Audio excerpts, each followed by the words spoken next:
Fala, maninho, beleza? Então agora a gente vai estudar um pouco sobre textos, né? Sobre tipografia. Será que nos nossos layouts, nas nossas interfaces, a gente pode colocar qualquer tipo de texto, qualquer tipo de fonte, né? Como é que é a organização? Como a gente. Será que tem uma ciência para a gente escolher a tipografia, como organizar, espaçamento? Como é que funcionam as propriedades de um texto? Então tudo isso a gente vai ver aqui e agora, beleza? Então. A tipografia, como vocês sabem, ela é a parte que lida com textos, não só na interface, mas em qualquer tipo de design gráfico, matéria, peça gráfica, enfim, né? E a tipografia é uma ciência muito avançada, tá? Então aqui a gente tem alguns tipos, né, de alguns componentes das fontes, né? Então, por exemplo, a barra, a serifa, a haste, barriga, orelha, incisão, ombro, olho e tal, mas a gente não vai estudar nada disso, tá? Isso aqui importa para quem vai construir fontes. A gente vai estudar como organizar, como colocar a fonte na hierarquia visual, quais são os tipos de fonte, né? E como colocar isso de uma maneira, da melhor maneira possível nas nossas interfaces, tá? Então, pensando nisso, a primeira coisa que eu vou indicar para você, a primeira coisa que nós devemos pensar quando vamos escolher uma fonte para o projeto, uma fonte para as nossas interfaces, é o seguinte: qual é a voz do projeto? O que eu quero dizer? O usuário ele lê, né? Ele tem sensações do seu projeto a partir das cores e das formas. Isso a gente já viu, tá? E também tem uma parte de UX que é UX Writing, né? Que é a escrita persuasiva. E ele vai ler isso com um tom, com uma tonalidade, né? E a gente tem hoje homem ou mulher, né? Homem geralmente as interfaces mais incisivas, interfaces mais puxado para psicologia de cores ali escuras, né? Formas mais quadradas e tudo mais. A gente já viu isso em outras aulas. E mulher, mais cores mais claras, né? Rosa, verde, botões arredondados e etc. Então tudo depende, falando no quesito de fonte, de como você quer passar a visão da leitura para o usuário, tá? No design de interface, assim, eu vou dizer que isso até nem pega tanto. Mas na parte de logomarca, a parte de identidade visual, né? E num projeto olhando na visão como um todo, em todas as fontes que a gente vai ter no projeto, a gente vai ter mais de uma, né? É interessante visualizar e se atentar a esse ponto, tá? Porque olha só que diferença faz uma frase, tá? Com uma determinada fonte. Eu não vou desistir até que a morte nos separe. Olha que interessante, isso passa um ar de apaixonado, né? Um homem e a mulher não vai desistir, ou até que a morte os separe, ali num casamento, né? Uma carta de amor, uma coisa assim. Agora olha a mesma frase em outra fonte. Eu não vou desistir até que a morte os separe. O cara quer te matar. Ele quer te matar. Ou a mulher. Ela pode ter certeza que se escrever com essa fonte aqui, pode dar até a ilusão de ser sangue e tal, vai te esfaquear, certeza. Certeza. É um doente, chama a polícia, faz um OB porque vai dar ruim. E olha só a diferença de entonação da voz, né, com a mesma frase. A mesma frase. Então a gente tem que se atentar primeiramente a isso, tá? A segunda coisa, a fonte, o título, o texto, ele é para ler ou ele é para ver, né? Calma, eu vou explicar o que eu quis dizer com isso, tá? A legibilidade, ou para ler, diz respeito ao reconhecimento das letras individualmente, né? A facilidade de distinção dos glifos, né? Então, a facilidade com que você enxerga cada letra, no final das contas, se você tem muito texto, ou se a intenção da sua interface é ter muitas instruções de texto, isso facilita demais. Então a gente está falando de legibilidade, leitura, tá? A leiturabilidade diz respeito ao reconhecimento e à fluência dos tipos em sentenças, como frases e parágrafos. Na verdade, eu me confundi, perdão. A legibilidade, tá? Ela é isso aqui, ó, essa imagem aqui, ó, essa imagem. Essa imagem, ela tem legibilidade? Tá, dá para ler, né? Uma frase lá que outra eu tenho que me esforçar bastante aqui, né, para ler alguma coisa, mas assim, a leiturabilidade dela é muito baixa. Se eu tiver que ler muita coisa com essa fonte aqui, vai ficar ruim, vai me forçar demais, né? Não tá natural. Agora essa fonte aqui, ela tem leiturabilidade, olha que interessante. É o mesmo texto, o mesmo texto. Só que eu consigo ver melhor os caracteres aplicados. Olha que interessante. Então, se pergunte o seguinte: a fonte é para um título? De repente, pouco texto, não tem problema ter uma fonte dessa destacada, uma fonte diferenciada.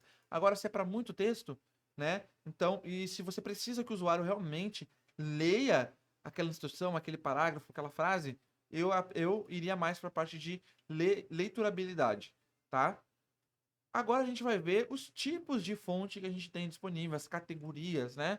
E eu coloquei algumas delas aqui, as principais e mais utilizadas, tá? Então, a gente tem aqui as fontes, por exemplo, com serifa, né? O que são as fontes com serifa?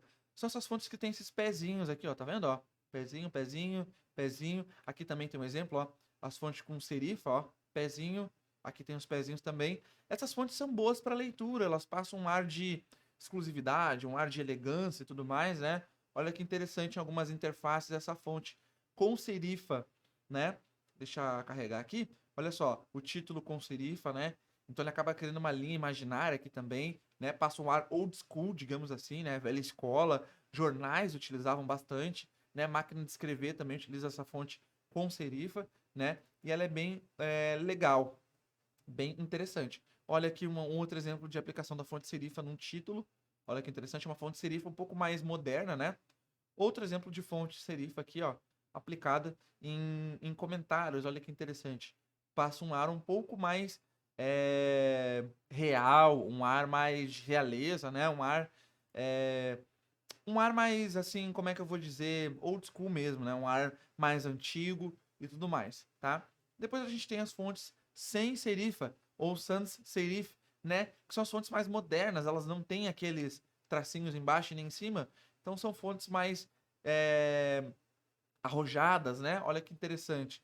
Então aqui alguns aplicativos que utilizam fontes sem serifa, o aplicativo do Google News, né? Olha que interessante. Sem serifa, né? Dá um outro ar, dá um ar mais moderno, né?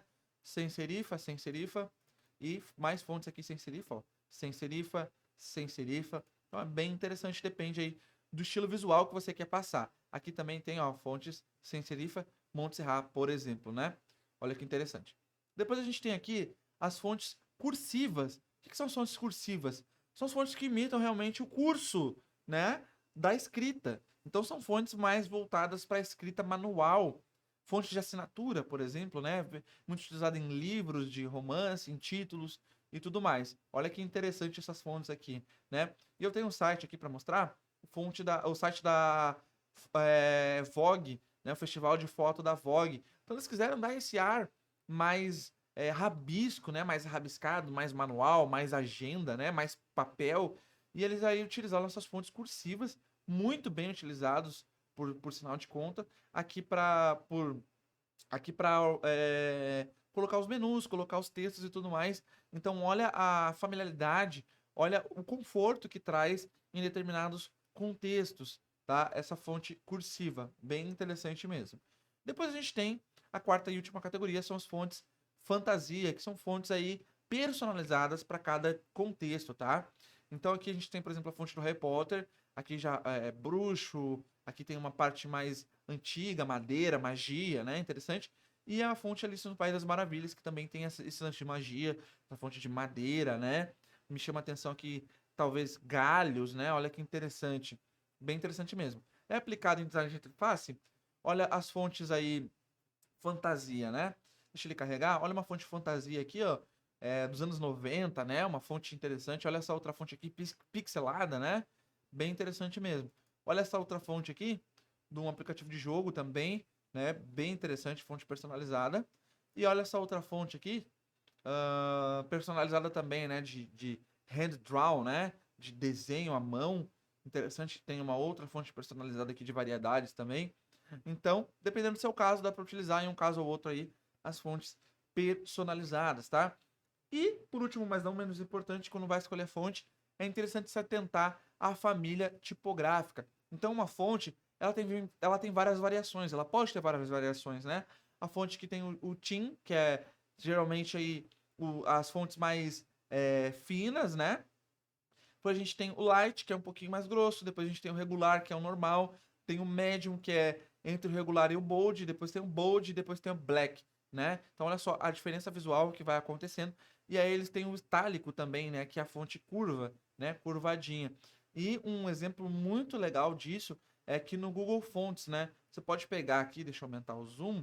Você pode pegar aqui qualquer fonte, ó. Vou pegar essa Roboto aqui, ó. Olha só que interessante, você tem toda a família tipográfica dela aqui, né? E você tem aqui os GIFs também, que são cada caractere disponível naquela fonte. Olha que interessante, né? Você pode estar vendo isso aqui também. Bem legal, né? Sobre referências de fonte, onde eu pego fontes e tal, a gente já falou sobre isso na aula de referências de interface e o link tá aqui para esse Notion, tá? Onde eu dou várias referências de fonte, tá? Agora a gente vai para a aula prática, onde a gente vai fazer aí exemplos de hierarquia, peso, tamanho, espaçamento e combinações de fontes, beleza? Eu te vejo na próxima aula. Valeu!